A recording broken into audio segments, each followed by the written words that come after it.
दोस्तों, एक लड़की जिसकी उम्र लगभग 22 से 23 साल के आसपास होती है, वो अपने गांव से कुछ दूरी पर एक हॉस्पिटल होता है, जिस हॉस्पिटल का नाम होता है sons hospital and trauma centre, जो कि यूपी के जिला संत कबीर नगर और जिला बस्ती के बीच में एक क्षेत्र लगता है, टेमी।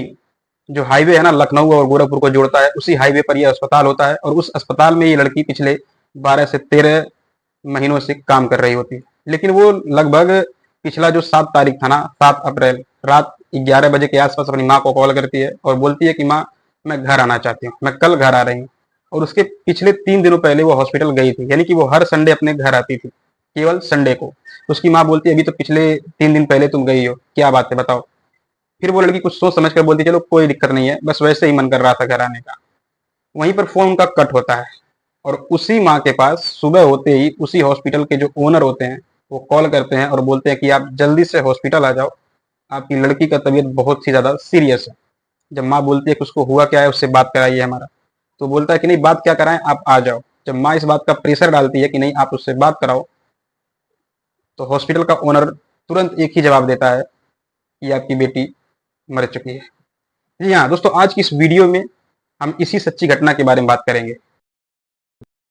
जो मृत्यु का इसका दिनांक है उसमें इसमें एक चैट ऐसी मिली जिसमें इनक्रिमिनेटिंग एविडेंसेस थे एक्यूज के खिलाफ, जिसमें इसमें लिखा है कि मार दो मुझे अब। कैमरा था वो सीसीटीवी कैमरा डीवीआर के साथ पूरा उसका एक एक सेकंड का पूरा वीडियो खंगाला गया। उसके पास से एक्यूज के जो नामजद एक्यूज है उसके पास से मोबाइल भी बरामद हुआ, स्वयं का मोबाइल और जो मृतका है उसका मोबाइल, उसके मोबाइल को भी खंगाला गया। पूरी जांच में ये सामने आया कि जो इनकी आपस में मृतका और जो रामजीत भारती आपस में इनके काफ़ी समय से मधुर संबंध थे। सीडीआर से भी चीज़ें इस्टेब्लिश हुई, आपस में इनकी बात है।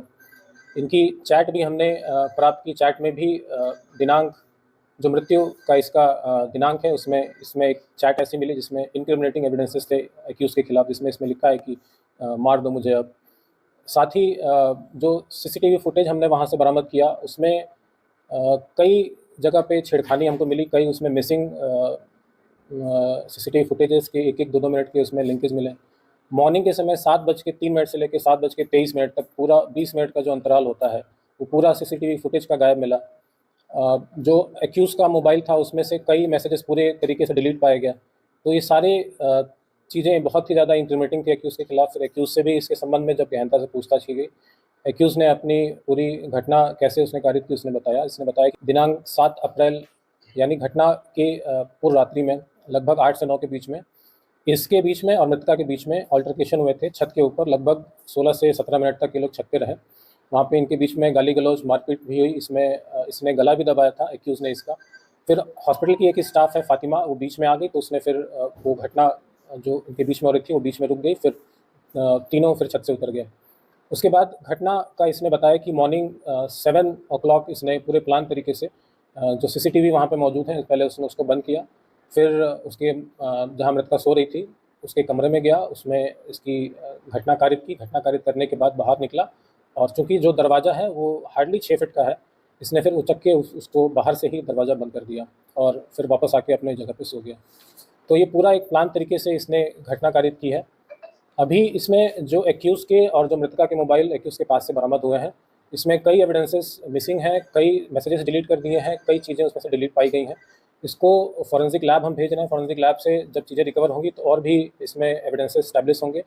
इस घटना में अभी और भी अगर कोई लोग शामिल होंगे तो वो उस मोबाइल का जो एविडेंस है वो बहुत क्रूशियल होगा। वो इसको क्लैरिटी को पुलिस के सामने, विवेचक के सामने लाएगा। नमस्कार दोस्तों, मैं आप सबका भाई गोरखपुरिया जवान। दोस्तों, यूपी के संत कबीर नगर जिले से एक ऐसी घटना सामने आई है जो कि सोशल मीडिया आज के समय में उसी दर्दनाक घटना से रंग चुकी है। जहां देखो उसी घटना का कोहराम मचा हुआ है। दरअसल दोस्तों, इस कहानी की शुरुआत होती है, एक ममता चौधरी नाम की लड़की होती है जिसकी उम्र 22 से 23 साल होती है। वो अपने गांव से कुछ दूरी पर, यानी कि बस्ती और संत कबीर नगर के बीच में एक सन्स हॉस्पिटल में वो काम करती एज ए नर्स स्टाफ। वो पहले तो केवल 8 घंटे उसकी ड्यूटी रहती थी, जिसके बदले उसे पर मंथ 8,000 रुपए की सैलरी दी जाती थी। बट पिछले 1 महीनों से उसको डे नाइट ड्यूटी करनी पड़ रही थी, यानी कि वो घर नहीं आती थी, केवल संडे को आती थी। रात और दिन दोनों वो अस्पताल पर ही रह के ड्यूटी करती थी। लेकिन होता क्या है कि अचानक जो पिछला 7 तारीख बीता है, अभी अप्रैल 7 अप्रैल, वो अपनी माँ को कॉल करती है। रात 11-12 बजे के आसपास अचानक वो कॉल करती है और वो बोलती है कि माँ मैं घर आना चाहती हूँ। और उसके पिछले 3 दिनों पहले वो अपने घर से वापस आई होती है अस्पताल पे। उसकी माँ उसको बोलती है कभी तो 3 दिन पहले तुम गई हो, क्या बात है बताओ। उस लड़की के मन में कुछ होता है, वो कुछ बताना चाहती है, लेकिन माँ की बात सुन करके कि वो कहीं परेशान ना हो, इस वजह से वो सोच समझ कर बोलती चलो कोई दिक्कत नहीं है, बस वैसे ही मन कर रहा था, कोई बात नहीं है। फिर दोस्तों होता क्या है कि अगली सुबह उसी हॉस्पिटल के जो ओनर होते हैं ना, वो उसकी माँ को कॉल करते हैं और बोलते हैं आपकी बेटी का तबीयत खराब है। वो माँ जब प्रेशर डालती है कि आप उससे बात कराओ, तो अस्पताल का जो ओनर होता है वो अचानक से बताता है कि आपकी बेटी का डेथ हो चुका है। और ये घटना जानने के बाद जब उसकी माँ सहित उसके गांव समाज के पास पड़ोस के लोग अस्पताल पर पहुंचते हैं, तो अस्पताल का ओनर तो छोड़िए, एक स्टाफ तक नहीं होता है। लगभग 7-8 बजे के आसपास लोग पहुंचते हैं, कोई होता ही नहीं अस्पताल पर। और जिस कमरे में लड़की वो सोती है अस्पताल में, उस कमरे में भी उसकी बॉडी नहीं मिलती है, किसी दूसरे ही कमरे में मिलती है। और ये सारी चीजें देखने के बाद पूरा जो भीड़ इकट्ठा होकर गांव का गया रहता है वो दंग हो जाता है कि आखिरकार अगर इसकी तबीयत ऐसी कुछ हुई थी, कुछ दिक्कत हुआ था, तो अस्पताल की स्टाफ क्यों गायब है। तो वहाँ पे लोगों को इस चीज़ का तुरंत शंका हो जाता है कि इसमें कहीं न कहीं कुछ घटना इसके साथ की गई है, जो कि अस्पताल के स्टाफ नहीं मिलके इसके साथ कुछ न कुछ बेरहमी से कुछ न कुछ घटना का अंजाम दिया है। फिर वो लोग इस बात का डिसाइड करते हैं कि जब तक अस्पताल का ओनर जो है वो आएगा नहीं, तब तक इसकी बॉडी पोस्टमार्टम के लिए नहीं जानी चाहिए। पर प्रशासन अपने हिसाब से उस बॉडी को बिना अस्पताल के ओनर को गिरफ्तार किए उसको वहाँ पर बुलाए बॉडी को पोस्टमार्टम के लिए भेज देती है। लेकिन जब अस्पताल के ओनर से कांटेक्ट किया जाता है, इसके माँ-बाप इस बात का डिमांड करते हैं कि पहले एक-एक स्टाफ को, अस्पताल का एक-एक स्टाफ, उसके साथ में अस्पताल का जो ओनर है, इनको पहले गिरफ्त में लीजिए। और प्रशासन अपना कार्रवाई आगे बढ़ाती है, तो ओनर जो होता है अस्पताल का, जो कि पिछले 7 सालों से उस अस्पताल को चला रहा था, जब वो आता है तो वो अपनी बातों को रखता है कि मैं सीसीटीवी कैमरास खंगालने के लिए तैयार हूँ, उसको तो स्टोन पथरी का बीमारी था, ऐसा कुछ हुआ होगा, मुझे यही लगा, इस वजह से इसकी ऐसी डेथ हो गई।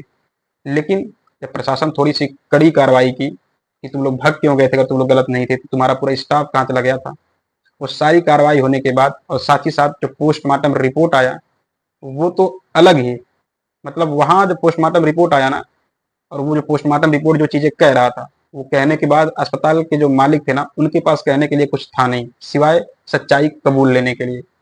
होता क्या है कि पोस्टमार्टम रिपोर्ट में कोई सेक्सुअल असॉल्ट तो नहीं आया, मतलब उसके साथ कोई दुष्कर्म किया गया हो। बट लड़की की बॉडी जब सुबह उन लोगों को मिली उसके परिवार को, तो लड़की की बॉडी पर, चेहरे पर, गले पर, तमाम जगहों पर नाखून का निशान लगा था, जिससे वो लोग शक कर रहे थे कि अस्पताल की स्टाफ ने ही उसके साथ कुछ न कुछ बेरहमी से इस घटना को अंजाम दिया है। और सच में कोई सेक्सुअल असॉल्टमेंट तो नहीं हुआ था, बट ये चीज़ क्लियर होता है कि उसका गला घोट के उस लड़की को मारा गया था।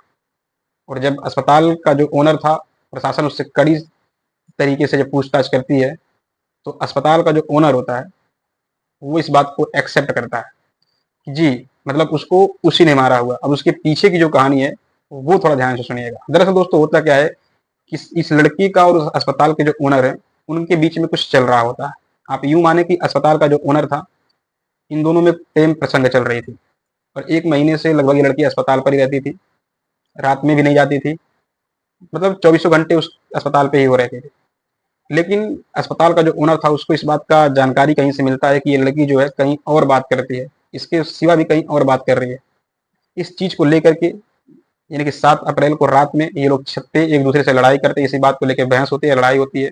लेकिन उसी समय एक मरीज को देखने के लिए स्टाफ की एक फातिमा खातून नाम की औरत होती हैं, वो छत पे आ जाती है डॉक्टर को बुलाने के लिए और ये बहस वहीं पर खत्म हो जाती है। लेकिन उस डॉक्टर का माइंड में ये चीज़ बैठ गया था कि अब ये इसको किसी न किसी तरह से मारना ही है। फिर वो डॉक्टर पेशेंट को देखता है, पेशेंट को देखने के बाद देर रात जब वो लड़की खा पी के सो जाती है, तब वो उसके रूम में जाता है। रूम में जाता है और उसका गला दबा के, उसका गला तब तक दबाए रखता है जब तक कि उस लड़की ने अपनी आखिरी सांस को भी नहीं त्याग दिया। मतलब वो लड़की अपना वहीं दम तोड़ देती है। और इस घटना को करने से पहले अस्पताल का जो ओनर था, वो सीसीटीवी कैमरास को बंद कर दिया था। इस वजह से वो शुरुआत में प्रशासन से बहुत ही बेहिचक होकर के बोल रहा था कि आप सीसीटीवी कैमरा खंगाल लो, ऐसी कोई दिक्कत नहीं, मैं आप लोग का सपोर्ट में हूँ, कोई दिक्कत नहीं है। मेरी तरफ से यहाँ पे कोई मिस्टेक नहीं हुआ, इसकी डेथ तो पथरी की बीमारी की वजह से हुई। और वो चालाकी क्या करता है कि दरवाजा बहुत ऊंचा नहीं होता है, 6-7 फीट की ऊंचाई पे होता है, और वो कूद करके या फिर ऐसे कुछ करके वो उस दरवाजे को अंदर से नॉक कर देता है। पहले उस बॉडी को जहाँ वो सोती है वहाँ उसको मार देता है, फिर दूसरे रूम में ले जाता है, वहाँ रख करके उस दरवाजे को अंदर से नॉक करता है, मतलब लॉक करता है, सॉरी, जिसकी वजह से किसी को शक ना हो कि लड़की अंदर ही अपने आप को खत्म किया, क्योंकि अंदर से कुंडी लगी हुई है। सीसीटीवी कैमरास को खत्म, मतलब बंद कर देता है। पोस्टमार्टम का जो भी प्रोसेस था आप लोग को बता दें कि पोस्टमार्टम पूरा वीडियोग्राफी के साथ हुआ। 2-3 डॉक्टरों ने मिलकर बताया और डॉक्टरों ने इस बात को क्लियर किया कि इसके साथ कोई भी सेक्सुअल असॉल्टमेंट नहीं हुआ है, बट इसका गला दबा करके इसका गला घोटा गया। तब जाकर के इस घटना का खुलासा हुआ। हालांकि प्रशासन का जो कार्रवाई है, अस्पताल को सील कर दिया गया है और जो भी लोग उस मामले में एक मतलब इन्वॉल्व थे, अस्पताल का ओनर सहित, उसको गिरफ्तार कर लिया गया है और उस पर कड़ी से कड़ी कार्रवाई की प्रोसेस जो है आगे जारी रखी हुई प्रशासन। बाकी ये थी इस घटना की असली सच्चाई, जो कि एक लड़की, अपने घर की 2 बहनें थी वो लोग, एक छोटी थी और ये लड़की बड़ी थी। उसका एक भाई है और उसके माँ बाप हैं, जो कि पिता बाहर कमाता था और वो लड़की अपने घर से दूर रहकर इस अस्पताल में काम करती थी। कहीं ना कहीं अपने परिवार का जीवन यापन में, परिवार की गृहस्थी चलाने में कहीं ना कहीं इसकी सैलरी से भी कुछ उसका हेल्प हो रहा था। बाकी आजकल दोस्तों ये चीज आप लोग देख रहे हो, कहीं भी लड़कियों को इस तरह से, जिस तरह का मामला आजकल सामने आ रहा है ना, किसी का भी जान लेने में इंसान थोड़ा सा भी उसका हाथ नहीं कांप रहा है, चाहे लड़का लड़की को मार रहा हो या लड़की लड़के को मार रही हो। इस तरह की घटनाएं आजकल बहुत देखने को मिल रही है। खासकर हमारे यूपी में भी ताजा का ताजा मामला कई सारे आए इसी महीने में, 15-20 दिनों के अंदर अंदर, जहाँ की हमारी गवर्नमेंट, योगी सरकार इस बात का दावा करती है कि हमारे यूपी से तो भाई भ्रष्टाचार, हत्यापन, जो भी चीजें हैं, ये मैंने जड़ से खत्म कर दिया है। फिर इसमें कितनी सच्चाई है ये आप लोग बता सकते हो कमेंट बॉक्स में। बाकी दोस्तों मेरा ये वीडियो आप लोगों तक शेयर करने का मकसद किसी को हर्ट करना नहीं था, बस इतना था कि इस वीडियो और इस तरह की न्यूज से आप लोग अवेयर हो सके, खासकर जो बहनें, माँ बहनें हैं, वो भी इस बात से थोड़ा सावधान हो सके कि आप लोग गलती से भी इस तरह की गलती ना करें कि आप लोग किसी भी तरह से ऐसे ऐसे दरिंदरों के चंगुल और जाल में फंसो, जिसकी वजह से आप लोग अपने परिवार का तो साथ छोड़ोगे ही छोड़ोगे, अपनी जिंदगी से भी हाथ धो बैठोगे। बाकी आपकी जो भी प्रतिक्रिया है कमेंट बॉक्स में जरूर बताइएगा। इस वीडियो को शेयर करिए, चैनल पे नए हैं तो सब्सक्राइब जरूर करिएगा। बाकी मिलते हैं किसी नए रिपोर्ट के साथ। नमस्कार।